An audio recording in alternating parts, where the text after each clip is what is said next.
The 3 million gallon flood of metals. I can tell you that about 4,500 pounds of lead and 200 pounds of arsenic and 250,000 pounds of iron were released in this spill. From Colorado down to Arizona's water supply, what does it mean for you? The dilution factor is so significant that the concentrations would be rendered either in trace amounts or undetectable. This is Arizona Week.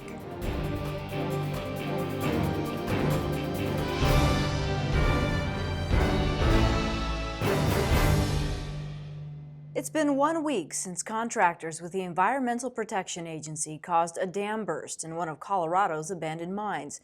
The spill sending arsenic and lead into waterways that flow through the Four Corners area. That water feeding right into Arizona's water supply. The EPA says there is no cause for concern. Experts at the University of Arizona Department of Soil, Water, and Environmental Science weigh in. Here are Professors Raina Meyer and Carletta Chief. So Raina, if you would explain, where did all this orange water come from and how did it happen? So this is a legacy site, and you have to understand that mining occurs underground. So tunnels were dug, and they were dug deep into the ground, way below the water table. And while they were mining, they would pump the water out, and these tunnels would stay dry so they could keep mining. But when mining was finished, they sort of close everything up, and the water table slowly starts to rise. And because all of the rock in those tunnels have been exposed to oxygen, the water becomes highly acidic and leaches all the metals out of the rocks. And so these tunnels become filled with this orange acid leachate. And I believe what EPA was doing was some maintenance work, bulldozing, and they opened up one of the tunnels that was filled with this acid leachate, and it was released. A fairly major spill that's caused a large amount of metals in a highly acidic waste stream to move into the environment. What one would normally expect after that highly acidic waste stream hits a water body like Cement Creek and the Animas River is that you start to dilute it and the pH starts to increase, and that makes the metals less soluble. And so probably my guess is that after a few days, then the metal concentrations in the waterways will decrease substantially. Nevertheless, a lot of metals have been released into the environment. I did some back of the envelope calculations based on EPA numbers, and I can tell you that about 4,500 pounds of lead and 200 pounds of arsenic and 250,000 pounds of iron were released in this spill. And so all of those metals have to go somewhere. And so the question is, where have they been deposited? 3 million gallons is what we were told. Yes, well, these tunnels were extensive. They mined these sites for years and years. So how much water is that to the average person like myself? I can't fathom what that looks like. So I did a back of the envelope calculation. 3 million gallons is about 120 swimming pools worth. So that they hit this site and water just explodes, it gushes? Water just gushes right out, and you can't control it. And we were fortunate that no one was injured or harmed of the workers that were at the site. And Carletta, you actually are from the Navajo Nation and you know this area well. People often head into these rivers for recreation, is that correct? Yes, the waterways is used for recreational fishing, and many of the farmers use the water and irrigate their fields. And though this process is being diluted, those metals will drop into the sediments. Yes. And then what happens? Well, and they may stay in the sediments for long periods of time. With certain weather events, they may be remixed into the water system and keep moving downstream. But the thing with metals is that they never go away. If you have an oil spill, the oil can be degraded to carbon dioxide and water, but metals stay metals. And so once we release them into the environment, they're there, and it's our job now to figure out what the short short-term impacts are, and maybe more importantly, what the long-term impacts are, and make sure that the impact is as minimal as possible. The photos that the EPA provided us do not look good. As a matter of fact, it might look dangerous to a lot of people. Carletta, coming from the nation up there, what can you describe about the water and the irrigation for the families in those communities?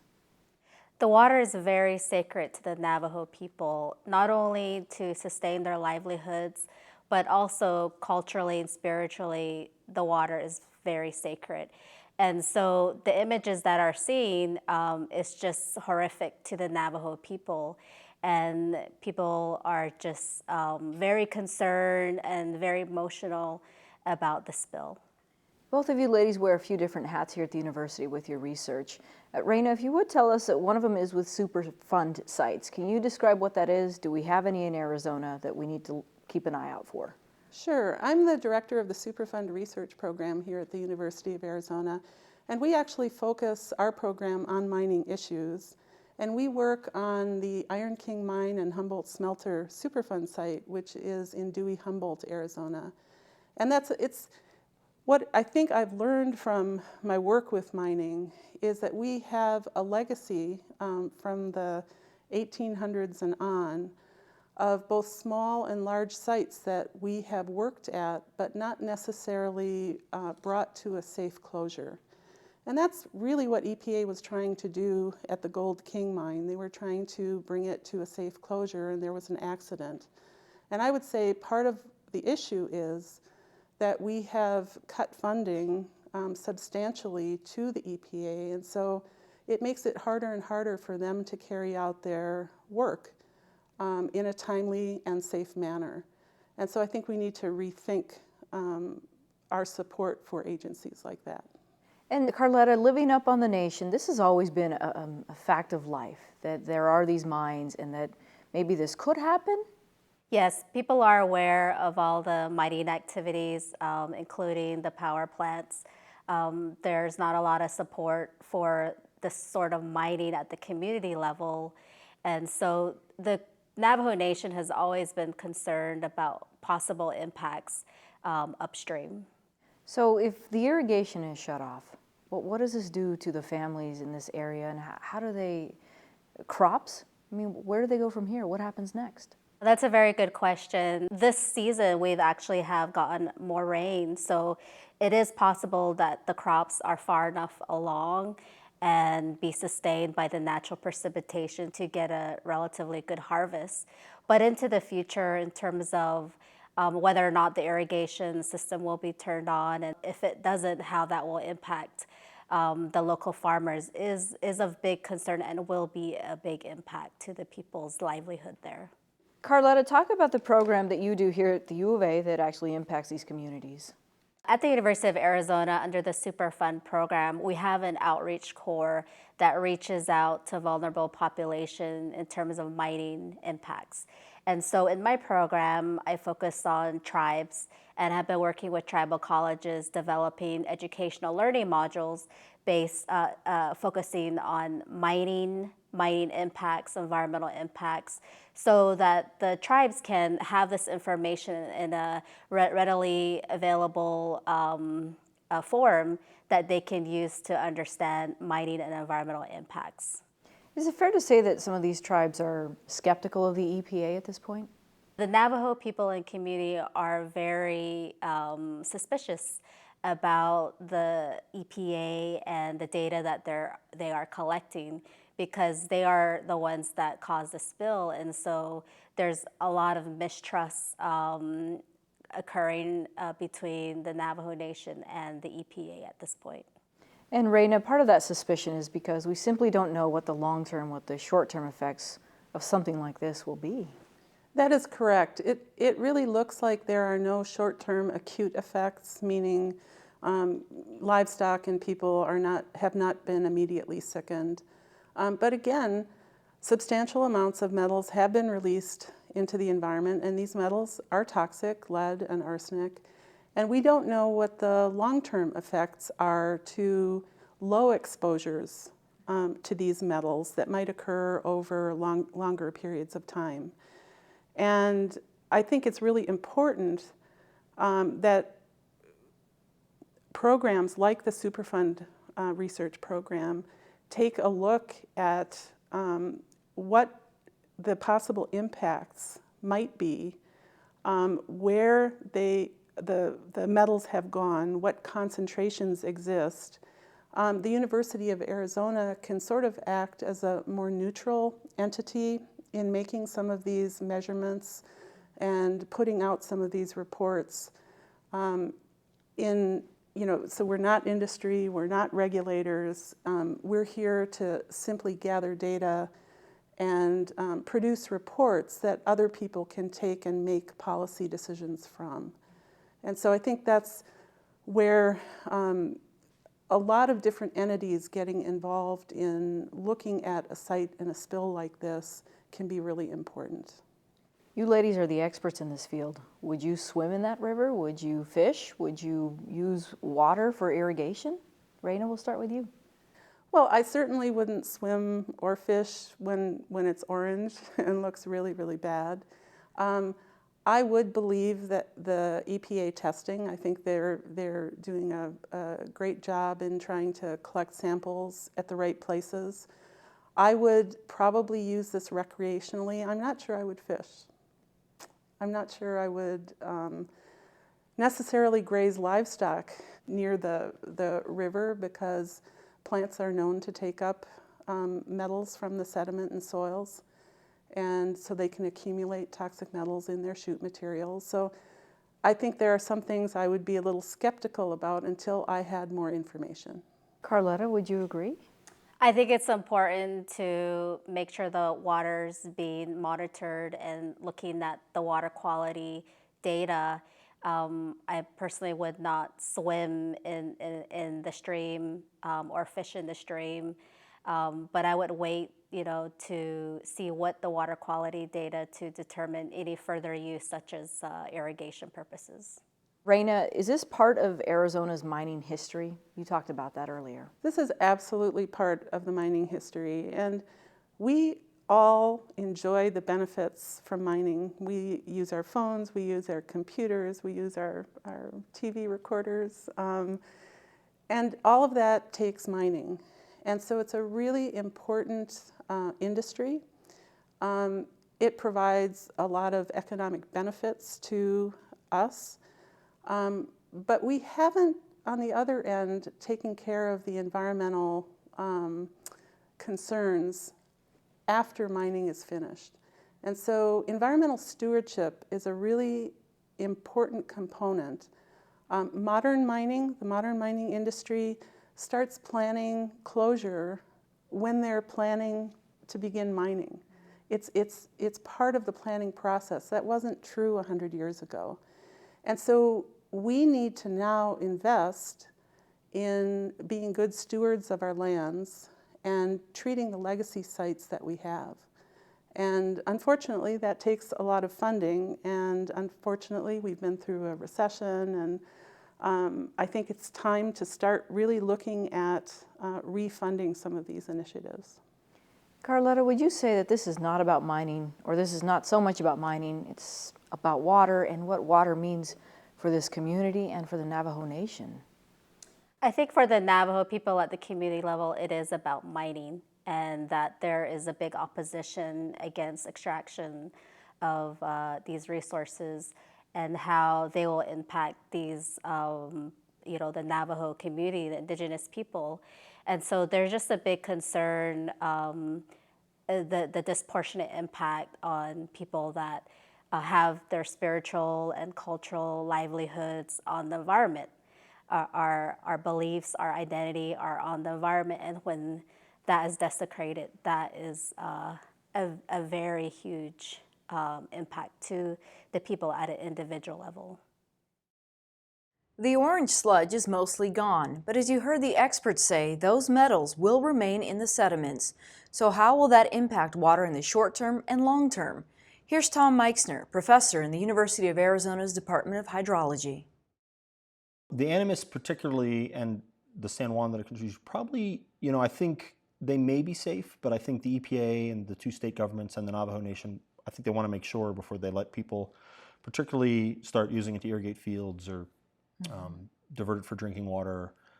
I guess I heard this morning that the governor wants to at least reintroduce sort of non-contact recreation, so boating on the Animas, which probably is reasonable, because my impression is the river sort of returned to its normal color, and there may still be issues with metals, but if you're not in the water or consuming the water, that sort of recreation might be okay. But I think EPA, because of their responsibility, wants to be as careful as possible. Central Arizona Project says there's no cause for concern here in Arizona, though initially I think some people were worried because the connection to Lake Mead, Lake Powell. Yeah, so this water will eventually come to Tucson. But it's important to realize, while the size of the spill sounds very large, 3 million gallons, that turns out to be about 9 acre-feet of water. And just sort of as a frame of reference, at Lee's Ferry, just downstream of Lake Powell, mean annual flow, depending on sort of what data and time frame you look at, is 12 to 15 million acre-feet. So this release is 1/millionth of the flow of the Colorado River. So whatever pollution is in it, even if it were unaffected by any sort of sedimenting out processes or absorption or precipitation processes that would remove contaminants from the water column, it's still 1/millionth. And so it would be highly diluted. So the metals will, in some form, make their way down to Phoenix, Tucson water. Yeah, I mean, I think, so one of the things that's been striking about this spill is sort of this orange river. And that orange color in the river is from iron that came out with the spill and has oxidized, either in the mine before the release or subsequent in the river. That orange color and those iron oxides also tend to absorb a lot of these metals. And so when that iron oxide is precipitated out of solution and eventually settles out of the water column, those metals will probably go with it. Okay. So a lot of the metals probably won't even make it to Lake Powell. Some will. I mean, and inevitably the sediments that are in the stream bed during higher flows will continue to travel downstream to Lake Powell as well. And I think that sediment now is the main cause of concern, both sort of scientifically and by the people in the communities up on the Animas and San Juan, because we don't know as much about how those metals might be remobilized over time, potentially into people's drinking water. There's a lot of data that says maybe it shouldn't be that much of a cause for concern, but I'd say, your results may vary, and as a result, particular work up in the river is going to have to be ongoing subsequent to the spill. And we've seen this before, these mine spills. Yeah, they happen rather frequently. There's a long mining history in the western United States, even predating the California gold rush. There's a lot of abandoned mines here in southern Arizona, across Arizona, and some of those abandoned mines have companies that continue to exist. For example, ASARCO there's some old mines near Patagonia that ASARCO is responsible for. Some mines, including not the particular mine in this case with this spill in Silverton, but other mines in the area are just abandoned. We don't know who the responsible parties are ultimately, or the companies that were the responsible parties went bankrupt and no longer exist. And so this is a problem across the West, but particularly portions of Colorado and southern Arizona as well. So it's natural, though, for people to be alarmed when something like this happens. Yeah, I mean, I think when you see a river that's normally sort of a bluish green turn orange, you're sort of like, whoa, what happened? And I think it's very natural to be alarmed. I think it's important to distinguish between the aesthetics, it's orange, and whether that is actually a hazard or not. And like I said, the color is coming from the iron oxides for the most part, and they're not likely to induce any health problems directly, but the hazard is coming from the lead, the arsenic, and the copper, things you can't see that may be associated with the sediments, and if they are, that's probably better for us. But if they aren't, that means they're still in the water column and potentially could impact humans or fish or other organisms. So inevitably, though, there are the skeptics out there who will say there was these metals in the water and we should worry from this point on. How do you reassure them that? I think one should always be worried about what one consumes, either food or water. But the reality is you're exposed to trace elements of a variety of sorts regularly. And to some degree, things like zinc and copper, for example, that are in the water are also nutrients. Some people take dietary supplements of copper and zinc. So, there's an old saw that the dose makes the poison. And so, yeah, copper and zinc may be okay in small amounts. In large amounts, they can be very hazardous. Lead and arsenic, we tend to sort of subscribe to the view that probably the best exposure is no exposure at all, because they both have different ways of sort of messing with human physiology that can cause both short-term acute and also chronic impacts. So, I think they should be worried, there should be monitoring, but I think the reality is, for example, for drinking water utilities have to regularly monitor their supplies to make sure nothing's running afoul. And I have a feeling that the states of New Mexico and Colorado and the EPA are at least for the next several months, seriously monitor the area, and probably on an ongoing basis. There's already a significant amount of environmental monitoring in the Animas because of the history of mining in the region and sort of the ongoing efforts to clean up. While this mine released in this burst flood, there are other mines that sort of continue to leak acid mine drainage out into the surrounding streams sort of continuously. Right. And so there is already in that region an awareness of this and some monitoring, and probably my suspicion would be that would step up at least for the short term, and then maintain some residual level longer term. So, okay. I think there can be contaminants in your water without a catastrophe like this, and you might not ever know it. And so, some level of ongoing observation and study is necessary and essentially required in the U.S. for most drinking water utilities. The amount of contaminated water was said to be 9 acre-feet. An example of that is a football field, filled 9 feet deep. Lakes Mead and Powell are 11 and 13 million acre-feet respectively. A spokesman for the Central Arizona Project said the solution to pollution is dilution, and by the time the metals flow into Arizona's water supply, the contamination will be minimal. Brian Henning from Central Arizona Project, thanks for being here today. Thank you, glad to be here. Tell me a little bit about your role here at CAP. I'm a water operations manager at CAP. My main duty really is to oversee the operations of the CAP aqueduct system, and that includes scheduling our Colorado River water diversion at Lake Havasu, as well as ensuring all water deliveries to our customers are met in real time and throughout the year. Can you describe the service area for CAP? Service area is 5 million people, a lot of large agricultural irrigation districts, customers, 3 counties, Maricopa, Pinal, and Pima County. We have some customers outside of Maricopa out west in La Paz County. The mine spill happened in Colorado a week now. Is there a concern here locally in Arizona?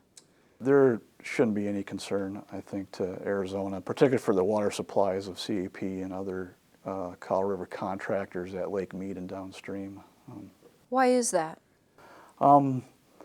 The main thing is, my understanding is with the mine spill, the volume of contaminants was about 3 million gallons. That translates to only 9 acre-feet of water. It's such a small scale spill that by the time that plume and mostly the contaminants are heavy metals, so lead, mercury, arsenic, things like that.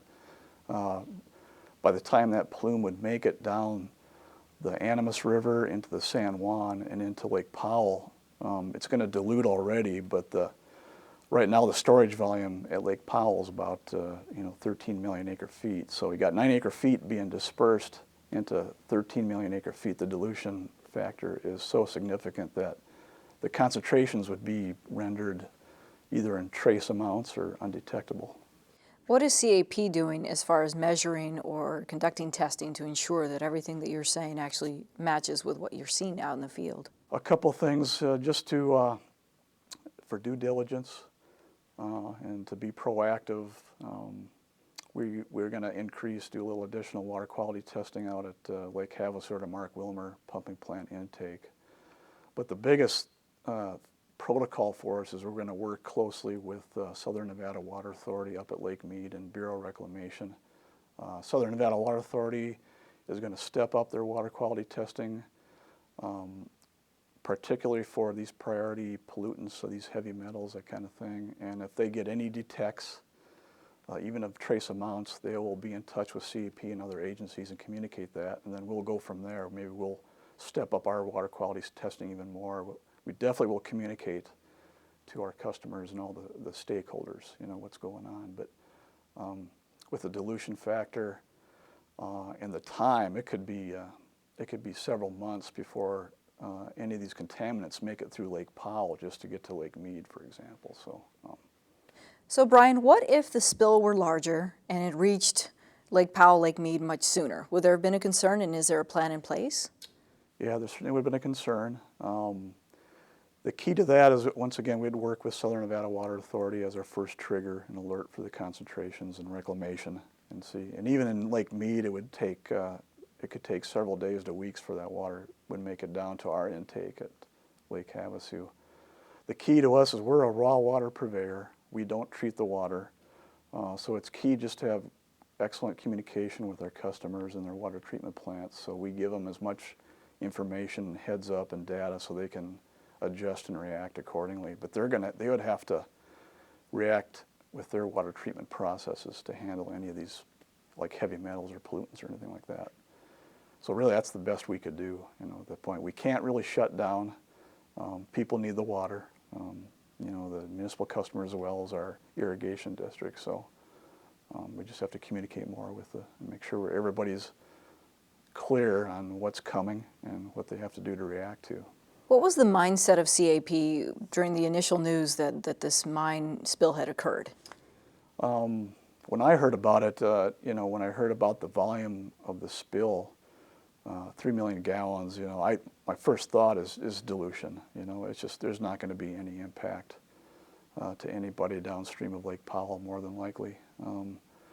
Obviously, it's an unfortunate incident, and there's going to be impacts probably to the locals up there. The Farmington, New Mexico, the Navajo Nation, has along the San Juan River, and there's probably some Indian, non-Indian agriculture that uses that water that they could have some impacts. Might be some fish kills, I don't know, but certainly right now in the long term, there should be no impact at all to Arizona and CEP's water supply.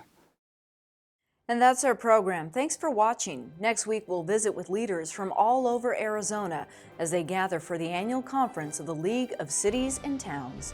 For all of us at Arizona Public Media, I'm Lorraine Rivera.